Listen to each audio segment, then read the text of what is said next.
Muy buenas noches, bienvenidos a una emisión más de Fuego Cruzado, este programa que analiza y reflexiona sobre la realidad de nuestro país. Hoy con un tema muy importante que tiene que ver con las recaudaciones fiscales.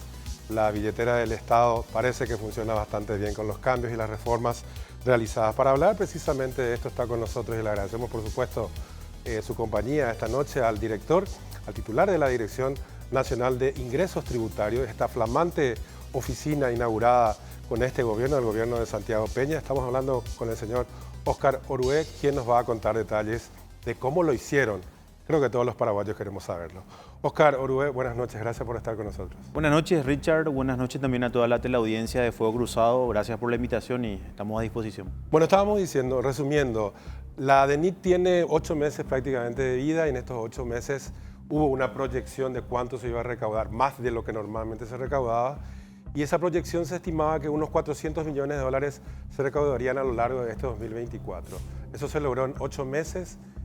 ¿Fue una sorpresa para ustedes esto, Óscar? La verdad, Richard, que estamos planificando para el 2025, cuando esté ya más consolidada la fusión, la creación de esta nueva dirección. Hay que recordar para la gente que aduanas y tributación con esta nueva ley se unieron en una de las principales o los principales cambios o reestructuración del sector público impulsada por el presidente Santiago Peña. Sí.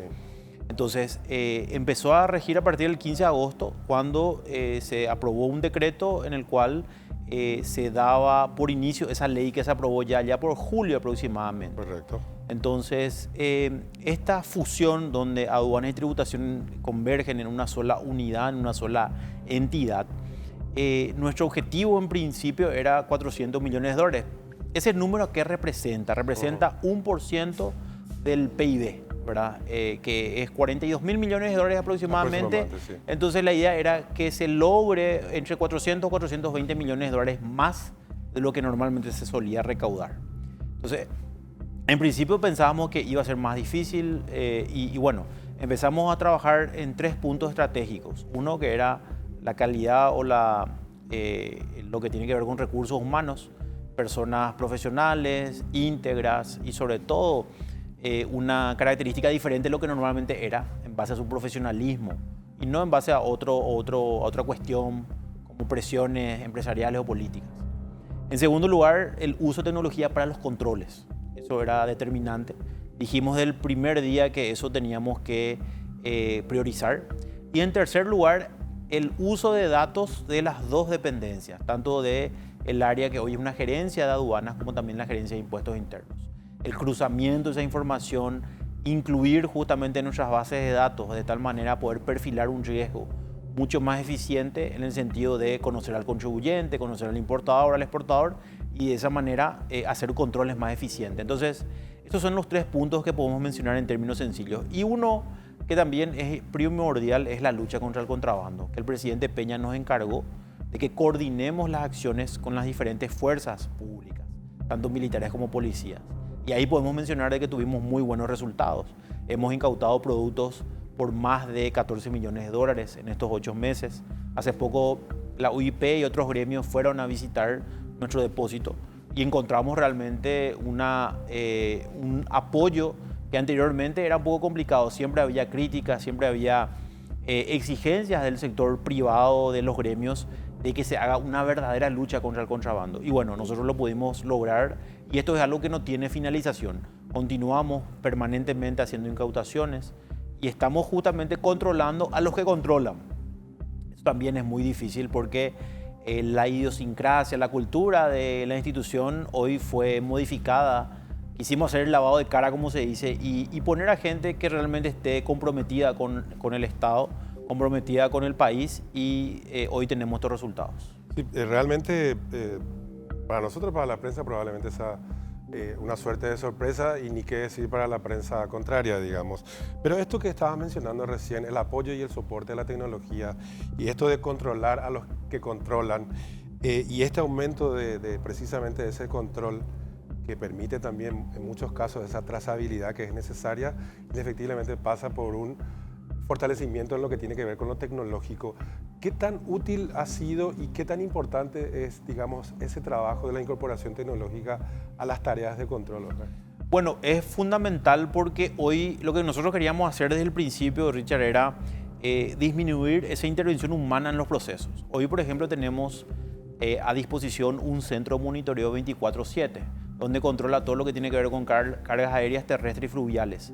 Con apoyo de la COICA, donde se invirtió aproximadamente 12 millones de dólares, hoy tenemos justamente estos niveles de recaudación. A eso hay que sumarle el uso de drones en la lucha contra el contrabando.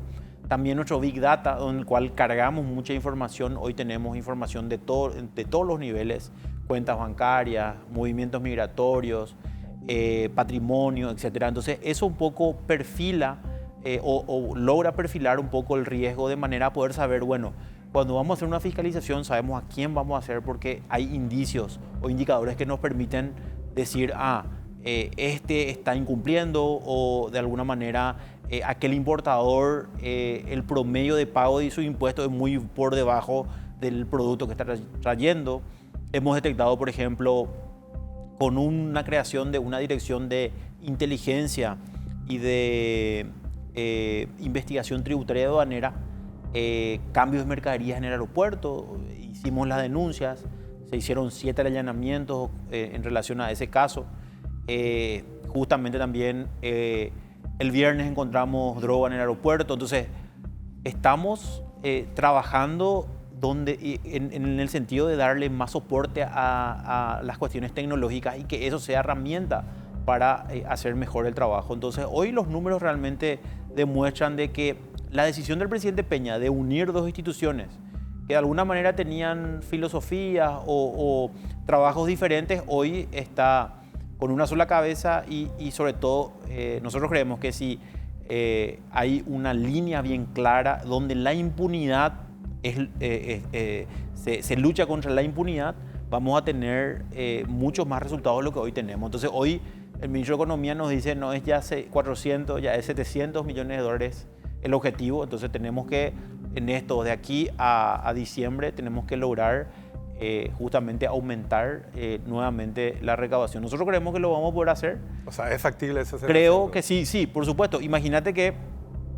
hay aspectos que hay que tener en cuenta que no viene solamente con el control. Tiene que ver con el crecimiento de la economía, tiene que ver con la formalización, tiene que ver con cruzamiento de información que ya lo mencioné, pero en la medida que la gente se dé cuenta de que es mejor cumplir, pagar correctamente los impuestos, porque el desafío al principio, Richard, fue no aumentar impuestos y no crear nuevos impuestos. Fue una promesa de campaña y que hoy en gobierno estamos implementándolo y le reconfirmamos a la gente de que nosotros no vamos a impulsar una reforma tributaria ni tampoco algo que perjudique realmente a los que hoy están cumpliendo.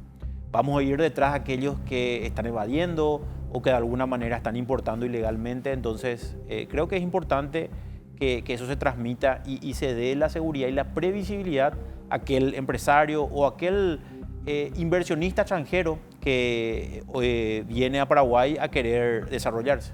Sí, correcto.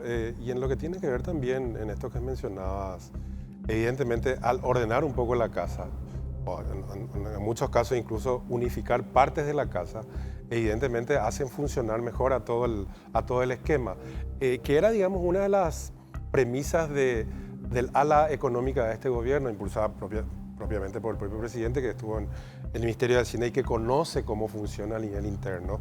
Y es también un poco la premisa del nuevo ministro de Economía, que también fue una entidad que readaptó su funcionamiento y su nombre y hoy está funcionando de manera concreta. En lo que tiene que ver con estas fusiones, comentaba el otro día el ministro Fernández Valdovinos que parte de las fusiones que se hicieron a nivel interno en estas entidades dentro del Ministerio de Economía, otras como la Secretaría Técnica de Planificación o la Secretaría de la Función Pública, la antigua, que ahora convergen bajo la sombrilla de este ministerio, permitió, por ejemplo, que se eliminasen los cargos, 80 más o menos cargos gerenciales, y eso significa para el Estado un ahorro de 9 millones de dólares.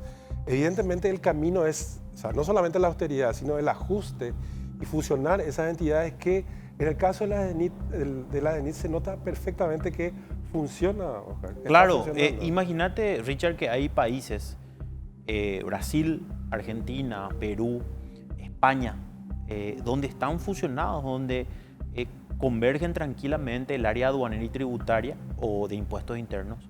Entonces, acá nosotros no estamos descubriendo la rueda o haciendo algo diferente de lo que a nivel internacional se solía hacer. Ahora, sí están muy sorprendidos los organismos internacionales la rapidez de los resultados. Porque un proceso de fusión, de integración, normalmente dura años. Por eso nosotros al principio decíamos nuestra estimación de crecimiento recién es para el 2025. Sin embargo, creo que supimos tener la capacidad de poder ajustar los detalles primarios para que tengamos los resultados que hoy tenemos, especialmente en la parte de recursos humanos, porque al final la tecnología te ayuda, pero lo que aplican son las personas. Terminan haciendo ellos, ejecutando. Ejecutando. Entonces, ahí es importante tener en cuenta que la persona sea íntegra, que tenga esa idea, que cumpla los lineamientos de las autoridades, donde queremos luchar contra la corrupción, contra los esquemas que permeaban la institución y que de alguna manera lograban tener formas de evadir el pago de los tributos. Entonces, creo que ese es el principal resultado que tenemos, ¿verdad? Que la gente se involucre, que la gente tenga el respaldo necesario para hacer bien las cosas. Porque ¿qué pasaba anteriormente? Bueno, alguien quería hacer bien y venía la presión o venía la mordida, como se dice, y salía ya del cargo. Sin embargo, tenemos hoy el suficiente apoyo político para continuar con estos cambios y sobre todo también que demostrar de que no necesitamos traer otra gente, con la misma gente, pero teniendo lineamientos claros, donde no habrá impunidad, donde habrá una lucha frontal contra esquemas que perjudican al Estado. Y no solamente perjudican al Estado, Richard, también perjudican a aquel empresario que sí cumple, aquel comercio o aquel emprendimiento que paga todos sus impuestos, pero después ve en la vereda de enfrente que con, entre comillas, ayuda trayendo mercaderías sin declarar o subvalorando, claro, está compitiendo deslealmente. Eso es lo que tenemos que entender, que acá no es solamente una cuestión de pago de impuestos, es una cuestión de la economía en general. En la medida que la gente sienta de que la regla es para todos, la gente va a animarse a emprender, a abrir un negocio, a venir inversionistas, a confiar en la economía, en confiar en las instituciones del Paraguay. Eso es lo que tenemos que lograr y de alguna manera hoy lo estamos logrando. Nadie pensaba de que en tan poco tiempo íbamos, y nosotros mismos, hay que ser honestos, ¿verdad? Nosotros no pensábamos que en tan poco tiempo íbamos a tener esos resultados. Pero, vuelvo a decir, ahí va a ser fundamental que trabajemos todos juntos.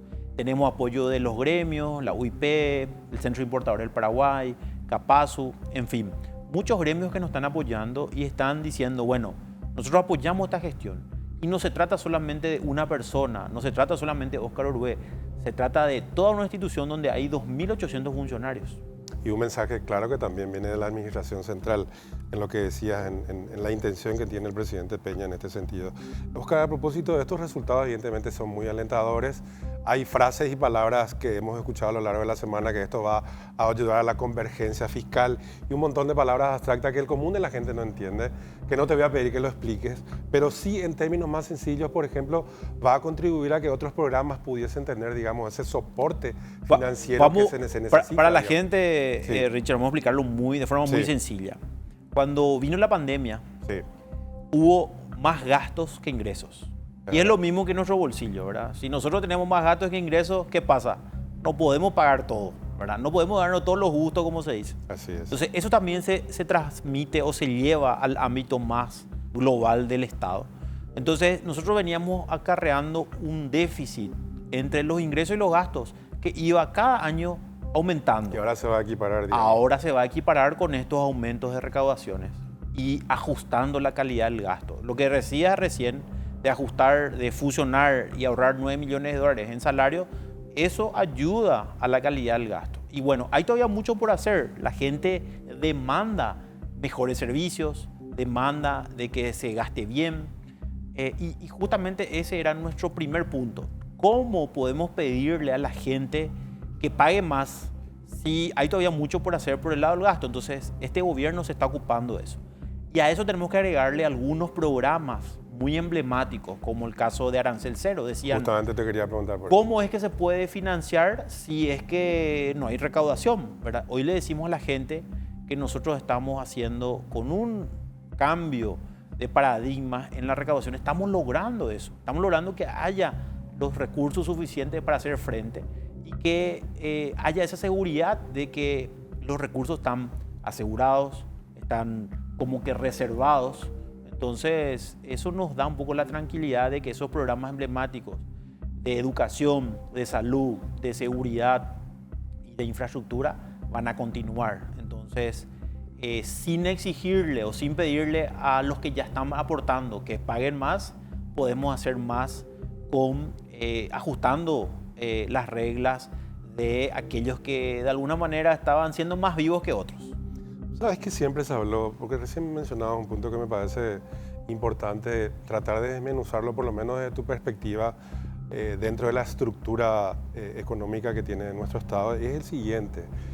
Lo que tiene que ver con el mal gasto o los gastos superfluos, estos gastos que según el Banco Mundial representan entre el 3,5 y el 4% del Producto Interno Bruto. Estamos hablando de entre 1.500 y 1.600 millones de dólares que se gastan, por decirlo en una palabra, de manera inútil o al santo cohete, como dirían en otra parte, que era una de las intenciones de varios gobiernos que no se estaba implementando. Pero parte de la política que está ejerciendo este gobierno, en lo que tiene que ver primero con el achicamiento, también benefician en cierta manera a tratar de no gastar lo poco que se tiene, y si se va a gastar, que se gaste bien. ¿Es este el objetivo que se puede lograr, digamos, con estas acciones, Oscar? Definitivamente. El Ministerio de Economía tiene una función muy trascendental en la calidad del gasto en el presupuesto general de la Nación.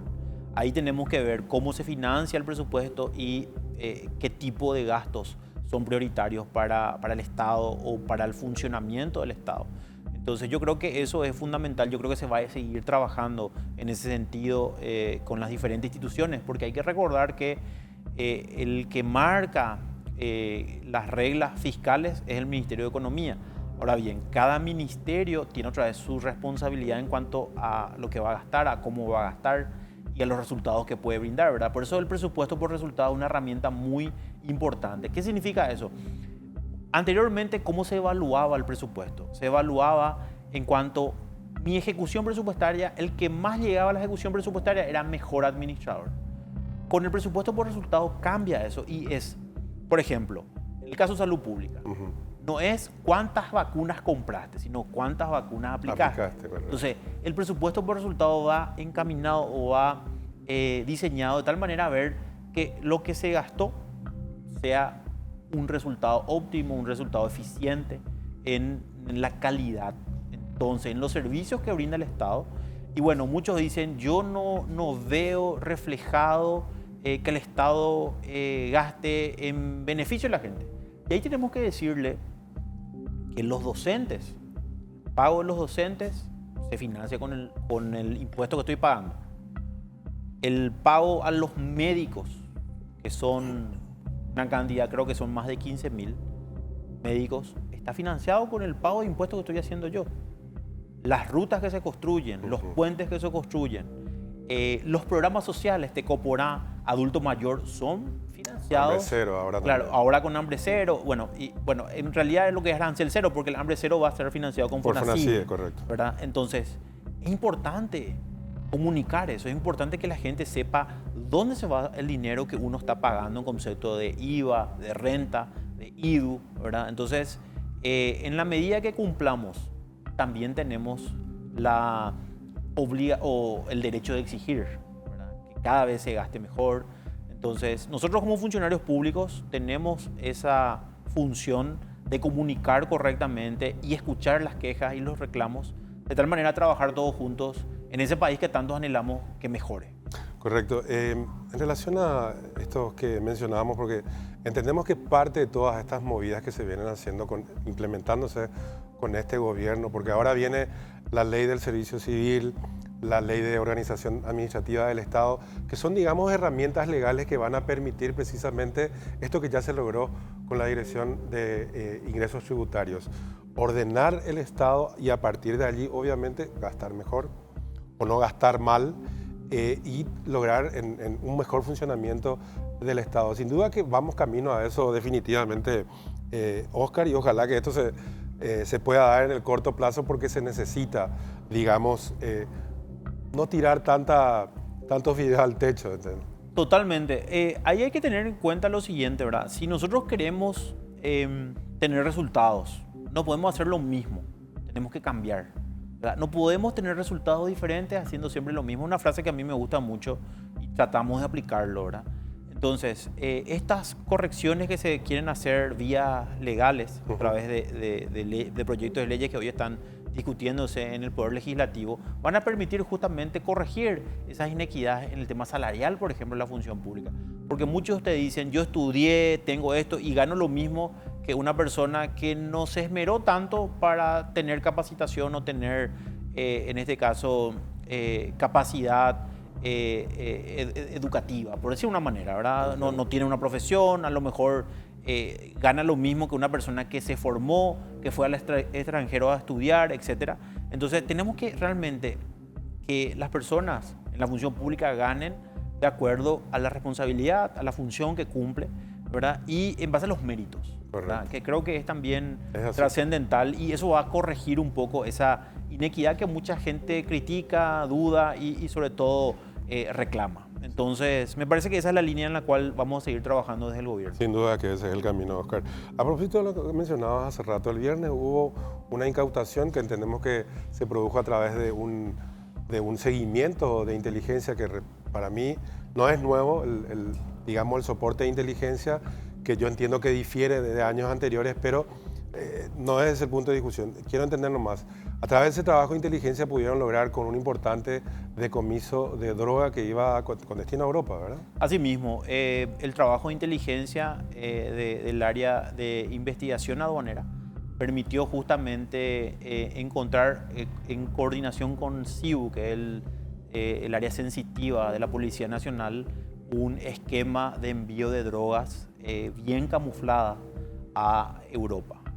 Se ha hecho los procesos administrativos y sobre todo se ha hecho la verificación y se ha encontrado.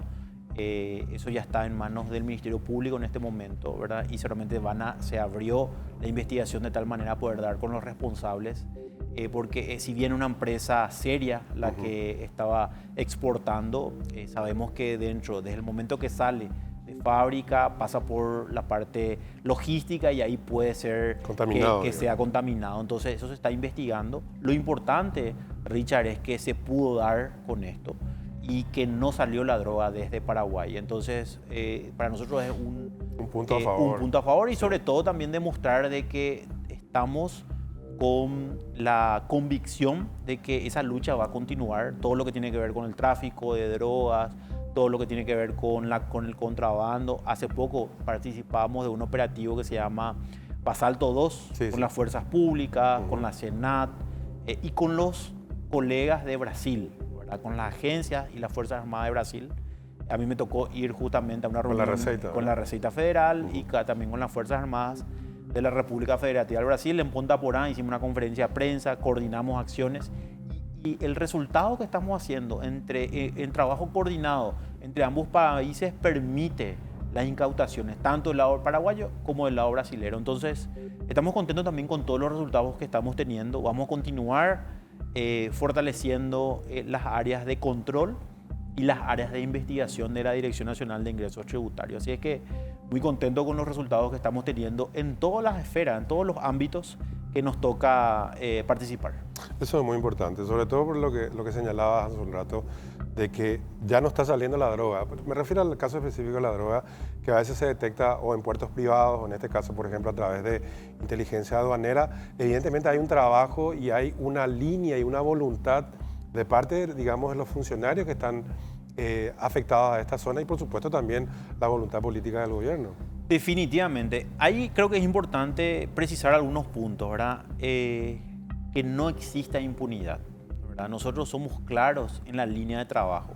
En la medida de que nosotros detectamos casos de corrupción o estos casos en los cuales de alguna manera vemos si hay participación o no de funcionarios, nosotros vamos a ser implacables en la lucha contra la corrupción y contra el crimen organizado. Entonces, creo que es una señal muy clara del gobierno que está teniendo resultados positivos en estos ámbitos y que no sea Paraguay la ruta de la droga y que no se incaute en otros países y que pasó por Paraguay sin que ni siquiera lo veamos, ¿verdad? Entonces yo creo que estamos haciendo ese esfuerzo, ese trabajo, estamos muy, muy orgullosos de los resultados que estamos teniendo. Pero también hay que entender de que esto cada vez más hay inteligencia y hay creatividad al momento de enviar. En este caso, por ejemplo, la droga estaba mimetizada en gránulos de almidón de mandioca. ¿Verdad? Entonces, con una textura parecida a la claro, cocaína. entonces evidentemente estaba bien elaborado, con toda una envoltura donde uno miraba así a simple vista y definitivamente era difícil de detectar, ¿verdad? Entonces nos parece muy importante todo este trabajo de inteligencia con la policía y también con apoyo exterior.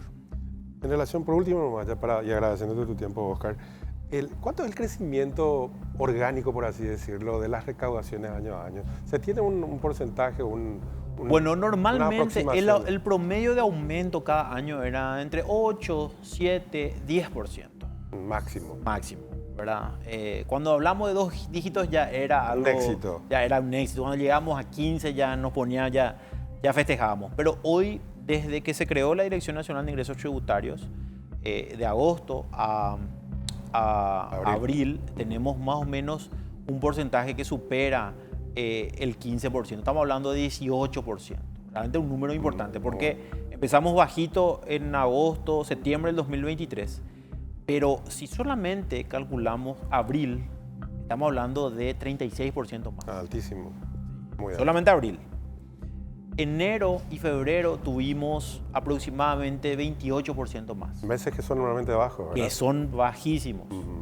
En marzo tuvimos 10,5, pero en marzo tuvimos 5 días menos y tuvimos también problemas de importación, especialmente con Chile, ¿verdad? Porque la ruta ahí hubo atraso de camiones, etc.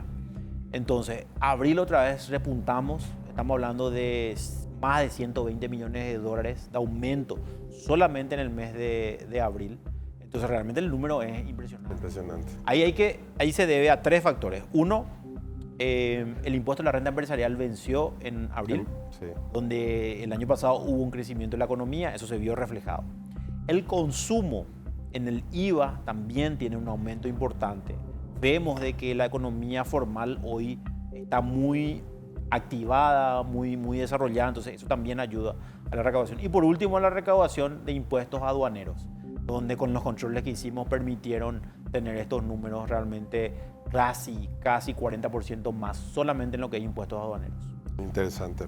Bueno, mucho trabajo en lo que resta del año, hay que alcanzar esa meta y superarlo si es mejor, si es posible. Oscar, te agradecemos mucho por haber participado esta noche con nosotros. Gracias, Richard. Gracias también a todo el equipo aquí de Fuego Cruzado. Un placer poder compartir esta noche con ustedes y que la gente también sepa lo que hacemos a través de este programa. Así es que agradecido y estamos a disposición siempre desde la dirección. Muy bien, nosotros tenemos que hacer una pausa. A la vuelta tenemos más de Fuego Cruzado.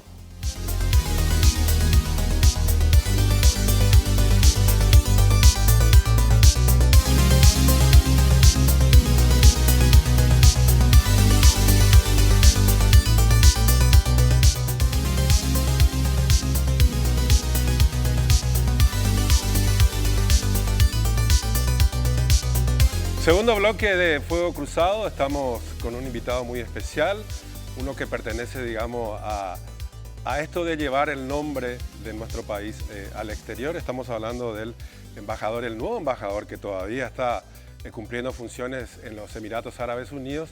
Estamos hablando del señor José Agüero, que pronto asumirá también la embajada en Qatar. Embajador, buenas noches, gracias por estar con nosotros. Un gusto, Richard, muy buenas noches, un gusto compartir contigo. Sos más joven de lo que yo esperaba, quiero decir nomás eso al aire. Y bueno, 35 años y ya tener, digamos, haber pasado por 2 embajadas. Bueno, ahora vas a asumir la segunda embajada. Y queríamos conocer un poco la estrategia que viene aplicando la política exterior paraguaya en relación a los países del Golfo, que no es solamente este gobierno que viene ya de manera sostenida desde, creo que de la época de Horacio Cartes, José, ¿es así? Sí, bueno, el acercamiento empieza un poco antes, ¿verdad? Pero desde el periodo del 2013 al 2018 se dio un acercamiento más acentuado. Las relaciones con los países del Golfo, en la mayoría de los casos, no tienen más de 25 años de relaciones diplomáticas establecidas. Pero la primera embajada del Paraguay del Golfo se estableció en el año 2014, fue la embajada de Paraguay en Qatar, en reciprocidad a que Qatar había abierto también su embajada en el país en el año 2012. El emir de Qatar había estado en el Paraguay en el año 2010 y luego el actual emir estuvo en el 2018. Durante el gobierno del presidente Cartes, del 2013 al 2018, sí se intensificó mucho se intensificaron mucho esas relaciones. Hubo una visita a Emiratos Árabes Unidos del expresidente Carter en el 2017, varias visitas ministeriales, delegaciones que estuvieron aquí. Luego en el gobierno del presidente Abdo continuó, el emir de Qatar estuvo por aquí. También hubo dos visitas presidenciales a Emiratos Árabes Unidos, a Qatar. Se decidió abrir la embajada en Emiratos Árabes Unidos. Y el gobierno del presidente Santiago Peña actualmente quiere, con más fuerza aún, seguir fortaleciendo estas relaciones, sobre todo con miras a consolidar el vínculo político y a pasar a un vínculo económico más estratégico entre nuestros países, tanto a nivel comercial y, por supuesto, de inversiones, atraer inversiones a nuestro país. Uno mucho mira, digamos, despliega el mapa mundi y ve, digamos, cómo están elaboradas y cómo están integradas, digamos, los distintos ejes económicos y políticos, la geopolítica propiamente, que nos puede estar desprendida de los temas comerciales y económicos sin ninguna duda. Y muchos miran o miraban por lo menos al este del Pacífico, China, las potencias económicas del este de Asia, pero en los últimos 20 a 30 años, digamos que el Medio Oriente se ha convertido, digamos, en un foco y en un polo, digamos, de desarrollo muy importante y de atracción también para la inversión. Y aparte estamos hablando de una zona que genera el 30% del crudo a nivel mundial y donde pasa el crudo a nivel mundial por esa región. Evidentemente era un punto que el Paraguay debía enfocarse y lo está haciendo de esta manera, José. Bueno, muy interesante lo que estás mencionando. Los países del Golfo en los últimos 25, en las últimas 2 décadas, por decirlo de alguna manera, también adoptaron una estrategia diferente. Empezaron a emerger como países cada vez más protagonistas en la arena internacional. Desarrollaron mucho sus ciudades, desarrollaron el turismo, se abrieron al comercio internacional, desplegaron una agenda de inversiones en el mundo, marcaron una presencia política importante, fueron sedes de importantes eventos mundiales, por ejemplo, el Mundial de Fútbol en Qatar, la Expo Universal en Emiratos Árabes Unidos, ahora la próxima Expo Universal va a ser en Arabia Saudita en el 2030, probablemente el Mundial de Fútbol 2034 va a ser en Arabia Saudita. Es decir, fueron desplegando muchos esfuerzos para posicionarse en la agenda internacional y lo han hecho de manera muy exitosa. La COP28, la conferencia sobre el cambio climático, fue en diciembre pasado. Todos los países del mundo estuvieron en Abu Dhabi, sí. Sí, en Dubái, fue en Dubái. Qué despegado, digamos. Sí, sí, sí. Y donde estoy ahora, bueno, estoy dejando esa misión ahora para asumir en Qatar, pero sí. Estos países, en el marco de su política de desarrollo económico, decidieron colocarse en la agenda geopolítica internacional. Tanto Qatar, Arabia Saudita, Emiratos Árabes Unidos son importantes sedes diplomáticas, albergan muchas embajadas que incluso van creciendo cada vez más. Líderes mundiales desfilan por estos países con una frecuencia inusitada y que probablemente no se da en otras regiones del mundo. Y Paraguay es parte de ese proceso, ¿verdad? Con 2 embajadas en el Golfo, una en Qatar y otra en Emiratos Árabes Unidos. Sí, sin duda que sí.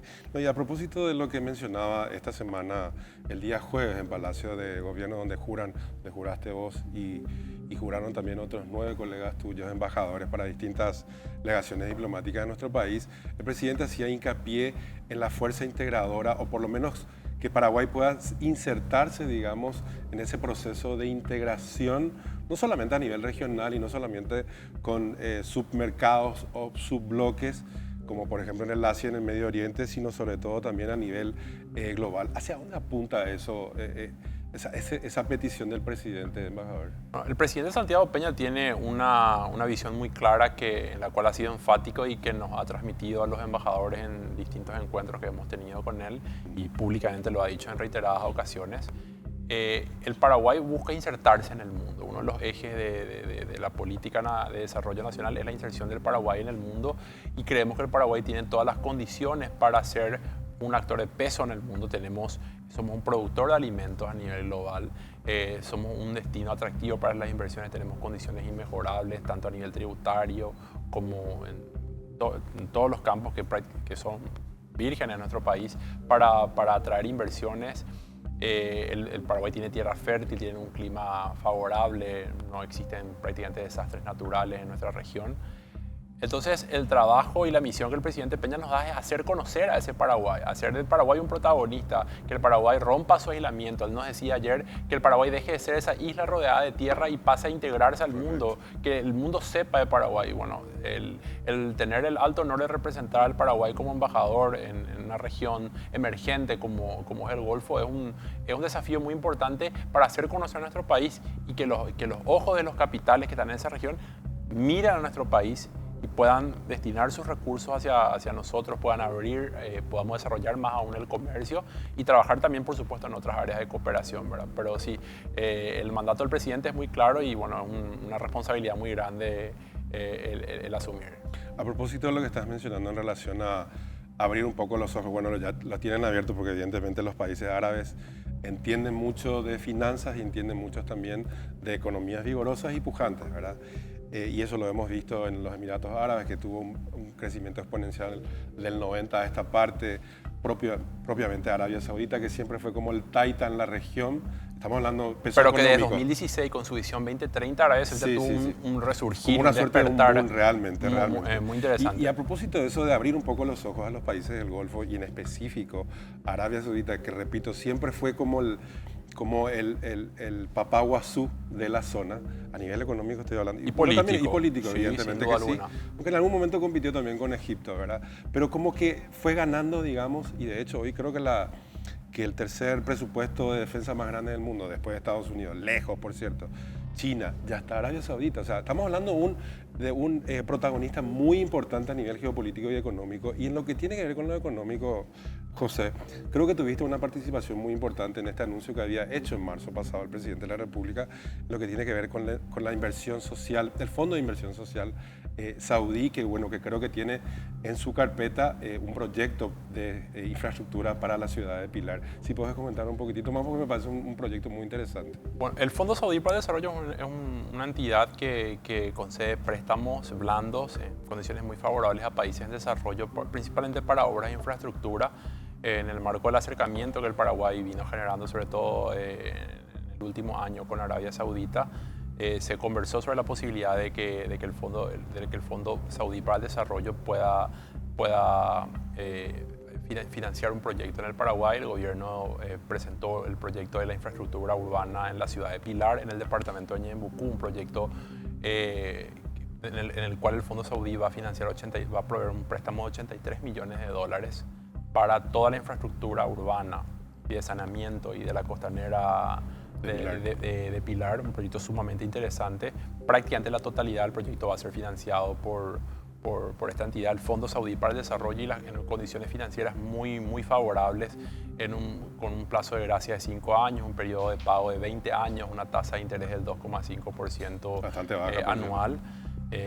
Y es parte de esta estrategia de consolidación de las relaciones que el gobierno nacional viene desplegando y que está siendo muy fructífera. También en diciembre tuvimos una auditoría de la Autoridad Saudí de Alimentos y Medicamentos, SFDA, por sus siglas en inglés, que estuvieron en Paraguay y que arrojó el resultado de la habilitación de 7 frigoríficos más para la exportación de carne bovina a Arabia Saudita. En el 2020 ya se habían aprobado 3 frigoríficos, hoy se suman 7 más, es decir, 10 frigoríficos paraguayos hoy pueden exportar carne a Arabia Saudita. Es decir, esta estrategia de acercamiento está dando sus frutos. Cuando yo estuve anteriormente como consejero en la Embajada de Paraguay en Qatar, había embajada en Emiratos Árabes Unidos. En ese periodo, en el 2016, logramos la habilitación del mercado de la carne la habilitación sanitaria por parte de Qatar y de Emiratos Árabes Unidos para la exportación de carne paraguaya. Es decir, es una agenda que viene avanzando tanto en lo comercial, en materia de cooperación, y que tiene mucho futuro. Y bueno, el presidente le está dando mucha fuerza a eso. Y bueno, ahora al irme a la embajada en Qatar, seguiremos con ese desafío de este nuevo destino que ya lo conozco. Sí, a propósito de Qatar y del potencial que tiene el Paraguay de exportar, digamos, estos productos, bien decía, Paraguay tiene la capacidad de poder alimentar creo que dijiste algo así como 80 a 100 millones de personas. Es una estimación. Una estimación, digamos. O sea, ¿qué puede ofrecer hoy fuera de la carne, digamos, y entiendo que va a ser parte de tu trabajo en los próximos años en Qatar, es de qué manera atraer otros productos que tiene el Paraguay, bueno, que habrá que ver, digamos, identificar cuáles son y qué serviría, digamos, para esos países de la región. En ese sentido, ¿qué puedes decir? Bueno, a ver, los países del Golfo son principalmente importadores de alimentos y nosotros somos productores y exportadores, o sea, todo. La carne obviamente es uno de los productos estrella, se está también exportando productos agrícolas cuyo volumen se puede seguir incrementando. Recientemente en Emiratos Árabes Unidos, el destino que estoy dejando ahora, cerramos una exportación de yerba mate para Emiratos Árabes Unidos, pero no solo para ese mercado, sino a través de Emiratos al mercado sirio, donde consumen mate. Porque los argentinos que emigraron a Siria llevaban el mate a Siria. Claro. Y poca gente sabe que la yerba mate es paraguaya, no es argentina. Ahora estamos se cerró ya. El Centro Yerbatero Paraguayo estuvo en Gulf Food, una de las ferias de alimentos más grandes del mundo, y se cerró un acuerdo para iniciar la exportación de yerba mate. Luego otro producto que también fue muy interesante es el de la exportación de plantas ornamentales del SAMU, que se va a estar exportando a Emiratos Árabes Unidos. Está llegando en junio el primer contenedor, fruto del trabajo que se realizó con la agregaduría comercial en la embajada. Es decir, el horizonte de productos de exportación se va expandiendo y tiene el potencial de seguir creciendo mucho más. Obviamente, la embajada es un actor, es un facilitador. Claro. El sector privado es el que concreta los negocios con el sector privado de los respectivos países. Pero el trabajo de una representación diplomática, y lo hacemos con mucho gusto, es generar esas conexiones, facilitar y propiciar el contacto para que los negocios se den entre particulares. O puede ser con el gobierno también mismo. O con el gobierno también, ¿verdad? Exactamente. Pero en nuestro país es el sector privado, ¿verdad? En nuestro país el gobierno tiene un rol más regulador y el sector privado es el artífice, el principal actor económico. El articulador, exactamente. Y en relación a esta cuestión que tiene que ver con, evidentemente, el potencial de Paraguay está dado como país soberano, como productor de alimentos también, pero que está inserto en un bloque muy importante que tiene que ver con el Mercosur, y de hecho una de las planificaciones que había tenido la presidencia pro tempore del presidente Peña, que ahora culmina en el mes de junio, tiene que ver justamente con esa expansión hacia nuevos mercados. Y entonces yo estaba, por ejemplo, un tratado de libre comercio con algunos países del Golfo. En este sentido, creo que era con Emiratos, vos me corregirás, sí. José. ¿Cómo está esa situación y cómo ves que podría plantearse en el corto plazo eso, y qué beneficio, no solamente para el bloque, principalmente Paraguay, podría tener? Bueno, actualmente hay conversaciones en curso, hay reuniones de carácter exploratorio entre los países del Mercosur y Emiratos Árabes Unidos para la negociación de un acuerdo amplio de asociación económica.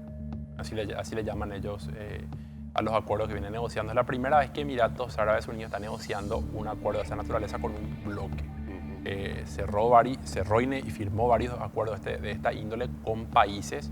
Recientemente a nivel regional firmaron con Colombia, con Costa Rica, cerraron las negociaciones con Chile, lanzaron las negociaciones con Ecuador. Hay varias. Claro, es más rápido. Sí. Es la primera vez que se está encarando con un bloque muy grande como es el Mercosur. Las negociaciones aún no comenzaron, o sea, están en una etapa de un diálogo exploratorio, está avanzando muy bien. Se dieron ya 2 reuniones entre los jefes negociadores del Mercosur y Emiratos Árabes Unidos. Y está avanzando el proceso, ¿verdad? Está avanzando con mucho interés, tanto por parte del Mercosur, donde el liderazgo y la visión del presidente Peña es el que está, el presidente Peña con su liderazgo y su visión es quien está impulsando con más fuerza dentro del Mercosur en el marco de como prioridad de la presidencia pro tempore paraguaya. obviamente esa negociación en sí misma no se maneja a través de la embajada, sino la maneja la Cancillería Nacional y las cancillerías de los países del Mercosur, pero desde la embajada se ha facilitado la comunicación con la instancia negociadora emiratí y creemos que se está avanzando con mucho optimismo hacia un buen puerto. Quiero adentrarme un poquito en lo que tiene que ver con esta suerte de acercamientos, de alianzas o de fortalecer las relaciones con los países del Golfo, que hay que recordar que siempre fue una zona muy conflictiva de guerra. De hecho, hay una guerra en curso en este momento en la zona de Israel contra un grupo terrorista. Pero no quiero dejar de plantear lo siguiente. O sea, el Paraguay tiene muy buenas relaciones, ahora retoma de nuevo buenas relaciones con el gobierno de Israel, digamos en el marco a nivel geopolítico de una importancia que va cobrando mes a mes, pero sin dejar de descuidar, digamos, las relaciones con los otros países. Y quiero una apreciación tuya, porque estos países con los que hoy Paraguay está teniendo, digamos, este acercamiento y afianzamiento, son en cierta manera afines hoy a Israel. Enemigos en el pasado, pero hoy afines en mucho de lo que tiene que ver con el comercio. Prácticamente la cuestión política es subyacente hoy a la cuestión económica, al interés económico, José. Bueno, la dinámica de las relaciones a nivel internacional están cambiando. En el 2020 se firmaron los acuerdos de Abraham. Entre los países del Golfo, Emiratos Árabes Unidos y Bahrein son los que han establecido relaciones diplomáticas con Israel. En esos dos países sí hay un vínculo pleno. El resto de los países no. Por lo menos no de manera oficial, ¿verdad? No de manera oficial, sí. ¿Verdad? Esos dos países son los que establecieron relaciones. Correcto. No obstante, creo que la agenda de relacionamiento bilateral se da sobre la base de intereses compartidos entre los países. Y aclaro un punto que mencionaste al principio, o sea, sí, en el Medio Oriente siempre han habido tensiones, conflictos, pero en la región del Golfo la última guerra que hubo fue en el 91. O sea, la región del Golfo es una región que se ha enfocado en las últimas décadas en desarrollarse, en potenciar en expandir su horizonte económico, fortalecer su desarrollo interno, ¿verdad? Una región pacífica. Sí, correcto.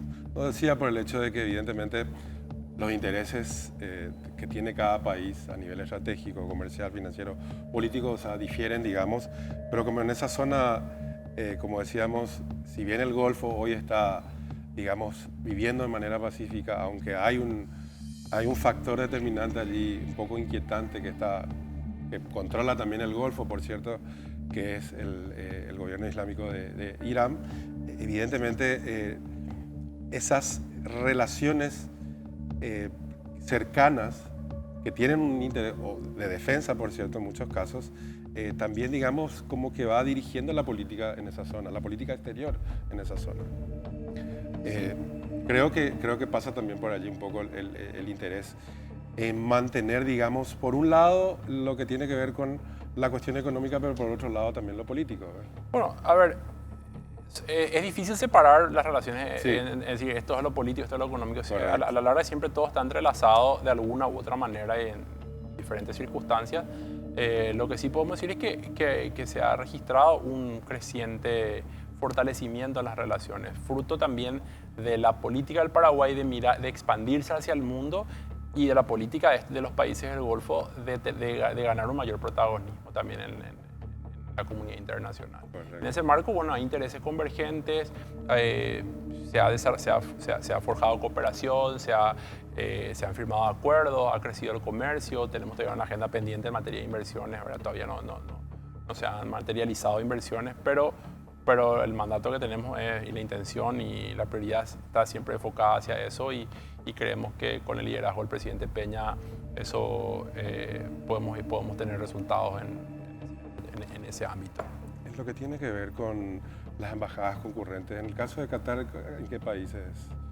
Bueno, eso es un tema que yo ahora estoy asumiendo ante Qatar y Sí. bueno, se va a ir trabajando eso con la Cancillería oportunamente. Sí, quería... Yo estaba anterior, ahora en el Emiratos. rol de mi ante Emiratos Árabes Unidos tenía la concurrencia ante Bahrein y ante Arabia Saudita y ante la Agencia Internacional de Energía Renovable, que bueno, tiene su sede en Abu Dhabi. pero son temas que, según el caso, lo evalúa la Cancillería Nacional. ¿Hay otros proyectos en Paraguay, así como en el caso del Fondo Saudí de Desarrollo, que se esté planteando, digamos, en los países de la zona?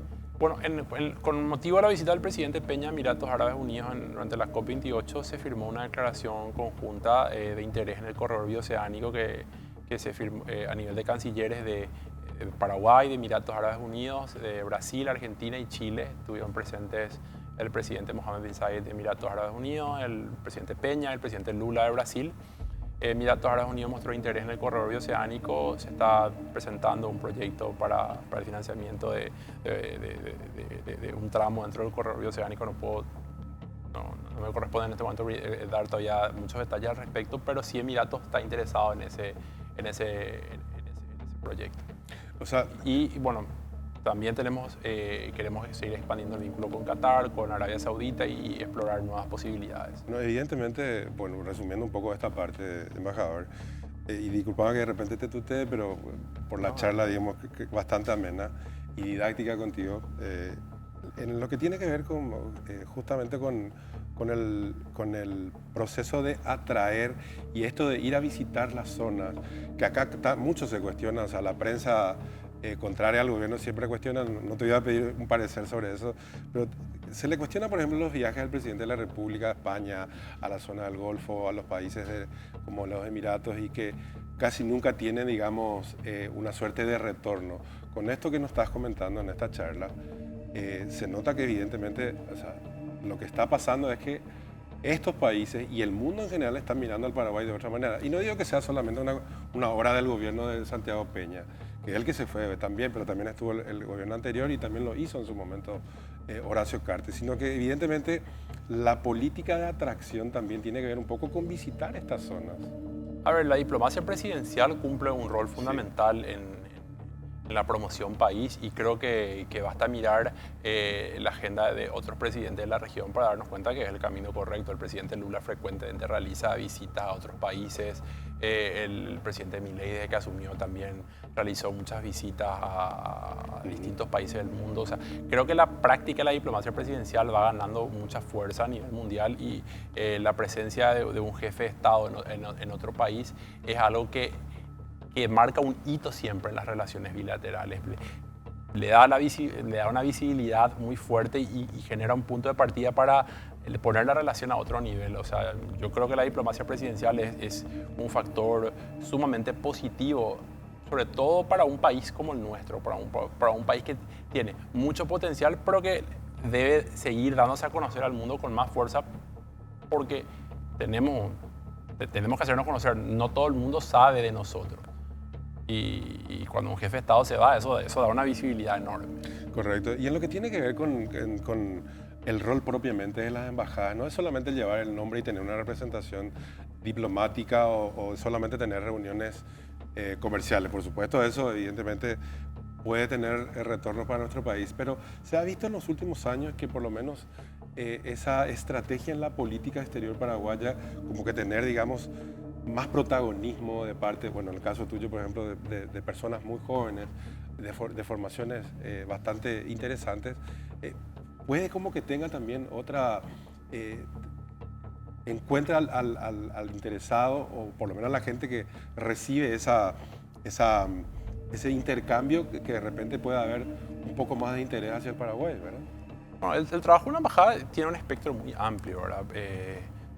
Dentro puedo mencionar algunos así en líneas generales. O sea, la interlocución con el gobierno ante el cual estás acreditado es sumamente importante porque, o sea, un embajador es el representante de un país residente en ese país. O sea, uno es el que lleva los mensajes del gobierno, las prioridades del gobierno, los proyectos del gobierno, la línea política o las prioridades de relacionamiento que tiene el gobierno del país.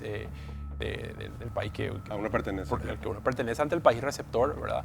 Entonces ese rol de la interlocución política es muy, muy, muy importante, sobre todo cuando se quiere consolidar vínculos con un país.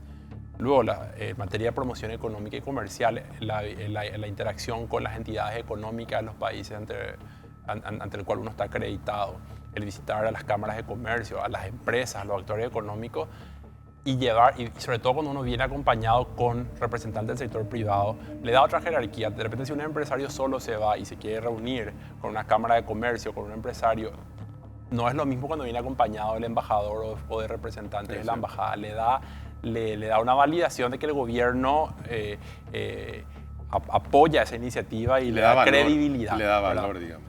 Bueno, en materia cultural, de promoción cultural, es hacer conocer la cultura del país. O sea, el espectro del trabajo de un embajador es muy amplio. También está el espectro multilateral. En mi caso, bueno, en el rol como embajador ante Emiratos, que lo estoy dejando, también era representante permanente ante la Agencia Internacional de Energía Renovable, IRENA, que tiene ahora hace menos de un mes fue la asamblea de IRENA, es llevar la posición país ante los foros multilaterales. Tuvimos también la conferencia de la Organización Mundial la conferencia ministerial de la Organización Mundial del Comercio en febrero, donde acompañamos a la delegación paraguaya que estuvo integrada por representantes de la Cancillería, el Ministerio de Industria y Comercio, de la DENIT. Es decir, es un espectro muy amplio de trabajo, ¿verdad? Y hay mucho trabajo por hacer. Después está lo consular, la atención a los connacionales, la provisión de servicios consulares. Por la zona? En Emiratos hay más de 120, 125 según las estadísticas, y en el Golfo, bueno, en Emiratos donde más hay, en los otros países hay un número menor, pero bueno, los servicios consulares, renovación de pasaportes, de visas, poderes, legalizaciones, el rol que tiene la embajada en eso es vital porque el compatriota que está lejos necesita para su trabajo un documento que esté legalizado. Sin ese sello que la embajada le pone, no puede hacer su trámite. Exacto. Entonces, siempre atender a la comunidad de paraguayos en el extranjero es absolutamente prioritario en el trabajo de una embajada. Así es. José, bueno, gracias por estar esta noche aquí con nosotros y éxitos en tu misión que empezará en breve, ¿verdad? ¿Cuándo empieza? Bueno, estamos trabajando con la Cancillería en definir eso. Perfecto. Gracias, embajador, por estar aquí con nosotros. Muchas gracias. Bueno, nosotros antes de cerrar queremos recordarles la mención del Banco Basa. No, vale. Ahí. Con Basa ahora tenés una tarjeta de crédito que podés obtenerla en el momento y utilizar sus beneficios al instante. Descarga tu tarjeta de crédito desde la app de Basa, sigue los pasos y disfrutala ya. Basa, literalmente, cuando quieras, estamos. Y nosotros despedimos el programa hasta la próxima emisión, ya con el señor Benjamín Divieres la próxima semana. Muchas gracias.